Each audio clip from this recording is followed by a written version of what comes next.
Could we see a trade between the Edmonton Oilers and the Pittsburgh Penguins? Could the Vegas Golden Knights be a landing spot for Bo Horvat, assuming the Canucks make a trade with their captain? And could the Bruins be moving a defenseman as well due to some returning players off injury reserve? Plus, we have a lot of injury updates, roster updates, and a signing as well. All that coming up next. So welcome back to another video here at Top Shelf Hockey. As I mentioned, we have a variety of NHL news and some trade talk to take a look at here today. Of course, it's Black Friday today. Our partner Fanatics is having some phenomenal Black Friday sales. So certainly take a moment if you haven't already today.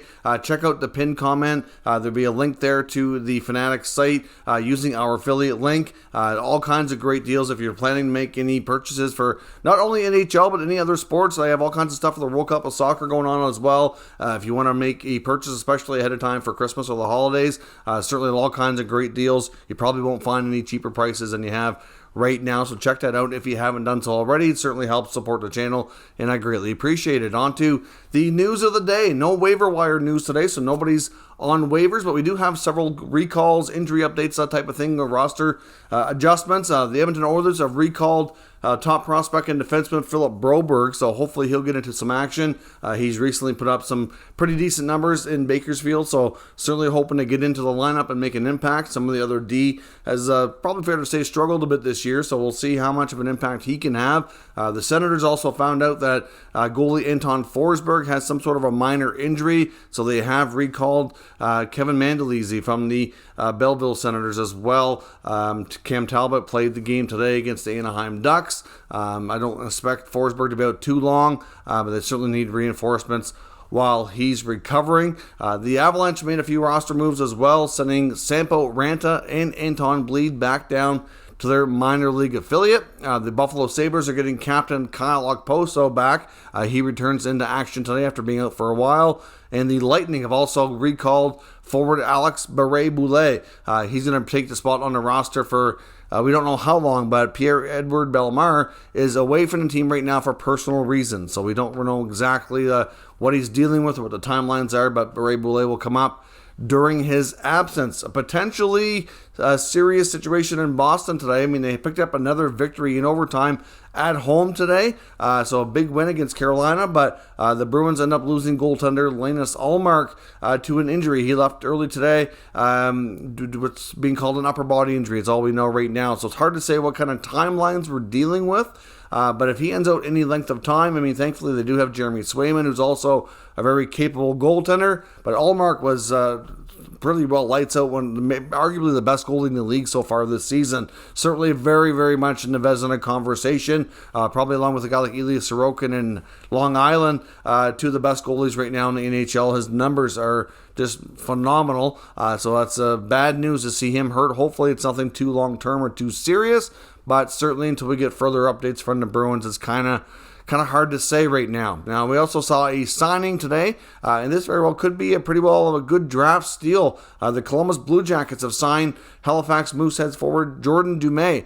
He gets his 3-year entry-level contract. The Jackets drafted Dumais this past year in the 2022 NHL draft in the 3rd round. But so far this year, he's had a phenomenal start to the season, not only leading his team in Halifax in scoring, but leading the entire CHL, so the Canadian Hockey League as a whole, which of course is the whole CHL encompasses the WHL, the OHL, the QMJHL. That's a lot of teams, a lot of junior hockey players. And the fact he's sticking out as the top scorer is a phenomenal sign, breakout year for him, and could turn out to be a great find in Columbus for sure. Now, on to some trade talk today. Of course, one team that we're going to talk about is Boston. Of course, we know that Ullmark left injured today, as I mentioned, so that injury could have an impact on additional moves here. I don't suspect they'll do anything goaltending-wise. They have Jeremy Swayman, they have Keith Kincaid, but they also have defenseman Mike Riley in the minors. It's no secret that we've talked about before that Riley would like to be moved. I don't see him wanting to play in the minors. I think he would like to get onto another team where he can stick in the NHL. Obviously, right now, the Bruins are getting a little bit of cap relief for having that contract buried in the minors, but there's still a fair bit of it that counts against their salary cap. And another defenseman, Derek Forbort, who's on long-term injury reserve, is getting closer to making a return. So for Forbort to come back off LTIR, they're going to have to make some sort of a move to create the necessary space. And finally, moving on from Mike Reilly just might be the way to go ahead and do that. Now, there's been a lot of talks around this player. I think the big hurdle with a lot of teams, though, is the fact that he has one more year in his contract. I think if he was on an expiring deal, it would be a lot easier. But that extra year, I think, is kind of turning a lot of teams away. But there is rumors today that the team that he could end up going to might be the Chicago Blackhawks, which kind of makes sense. We know the Blackhawks are not planning to be overly competitive and are certainly going to be a draft lottery team likely for the next few years. They may not mind that extra year for right now. Now, the Bruins might have to give them a little something extra to make them want to take that on. Of course, they're not going to do it for free, but it could be a team that has the necessary space and confinements to be able to take that on. So we'll have to see what happens, but Chicago could be a landing spot for not only the Boston Bruins, but potentially other teams as well to move on some contracts. I certainly suspect that the Blackhawks have some players that are going to interest other teams at the deadline, and as a result, when they make those moves, they may end up taking on contracts of other players to kind of, replace them on the roster and kind of do teams a favor to make a swap, especially if they get some kind of a sweetener in return. Now, Bo Horvat. Could Bo Horvat end up in Vegas? Now, it might sound like a long shot. There's a lot of obstacles and hurdles that might cause it to be difficult, if not impossible. But Vegas Hockey now seems to think that Bo Horvat should be the Golden Knights' top trade target heading into later in the season. Of course, Horvat's off to a absolute tear right now, scoring goals at will. And of course, Vegas has had a really good start as well, certainly trending towards being not only a playoff team, but one of the top couple spots in the Western Conference. At least that's how things look right now. They're getting solid goaltending. Their decor might be one of the best in the league, if not the best. And it's most likely a scenario where they look to add, if they do, it's going to be in the forward position. Now, of course, they have some top guys making big money that are certainly producing and can continue to do so. But of course, to get cap compliant this year, they did have to move a top scoring winger in Max Pacioretty. So to have another guy in the lineup who could score some goals at the deadline especially might not be a terrible idea. As we stand right now, there's no way Vegas has the cap space to take Horvat on. But later in the year, their situation could change a little bit. Plus, Vancouver could retain half of Bo's contract. Now, of course, we know that Horvat is likely going to get a significant raise on his next deal, and that may not necessarily come with Vegas. Vegas could choose to look at him as a pure rental situation, and if they do that and Vancouver retains some salary, that's going to push the price tag up even more. Of course, if you don't retain, you're likely going to get a little bit less of a return, but you'd also get less financial commitment. It goes kind of both ways, but at the same time, we know that the asking price on a player of Horvat's caliber is not going to come cheap, and the Vegas Hockey Now article certainly acknowledges the fact that the Vancouver price tag just might be too much for Vegas to pull it off. We know that they've gone through a lot of prospects and draft capital in the past. We know they're always very aggressive, and I would expect nothing less of them for this year as we approach the deadline, especially after missing the playoffs last year. I fully suspect they're going to make some significant changes to try to add and really go for it this year like they tend to do every other time they've been in a playoff situation here. Now, of course, with Horvat, you got to wonder what the price is going to be. I mean, it's going to be at least multiple assets coming back, especially if they were to retain some salary. I would think at least one other forward off the Vegas roster would have to go back to Vancouver. There's a number of options there, guys not making a ton of money, short-term contracts that could offset some of the financial commitment to make it work that way.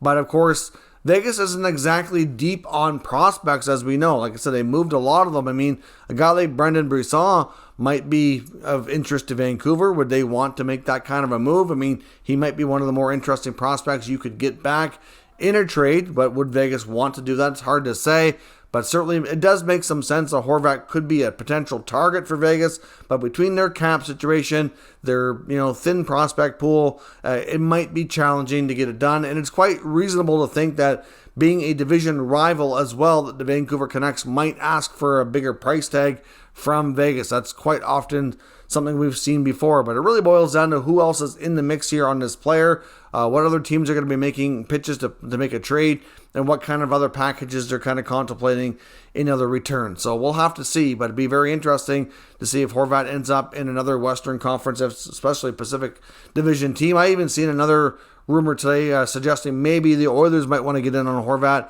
But again, very complicated situation. I'm not sure that they'd be able to pull that off. They'll be getting a player back, hopefully before the playoffs, in Evander Kane, that they might be able to use as their own kind of, returning rental, so to speak, without going into the rental market and spending to bring something else in. If the Oilers do make a move, I think it needs to be more so on the blue line. But some secondary scoring probably would help as well. Now, speaking of the Oilers, could we see a trade between Edmonton and Pittsburgh? Now, there's certainly an Athletic article I want to reference here talking about the possibility, and of course the Oilers are also linked to another player as well, but the trade that's being suggested by the Athletic and Jonathan Willis would be a trade of 1-for-1, possibly. There could be other pieces involved, with Kasperi Kapanen going to Edmonton from Pittsburgh for Jesse Puljujarvi. Now, of course, both players, it's fair to say, have had their moments, but they've also had their fair share of struggles, and it might be a case of, fresh start, new scenery for each player to maybe get back on track.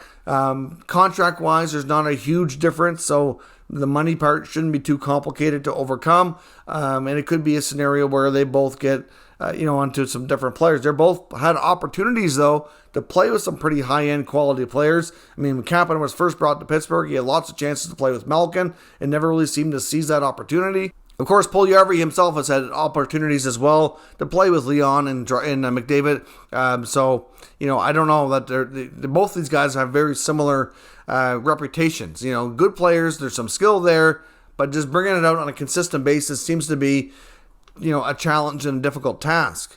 So it's really hard to say if a fresh start, new scenery will really make a difference in either player's careers or not, but it is something that's interesting that they both certainly could consider if they wanted to make that move. I mean, both teams are certainly aspiring to be playoff teams this year and might want to see what they can do. Now, the Oilers are also linked to Maple Leafs forward Wayne Simmonds. The suggestion here is that they were rumored to be in on the Ryan Reeves trade that took place the other day. Of course, Reeves only went, though, for a 5th-round pick to Minnesota, so I'm not really sure if the Oilers really wanted Reeves, why they wouldn't have paid that kind of price tag for him.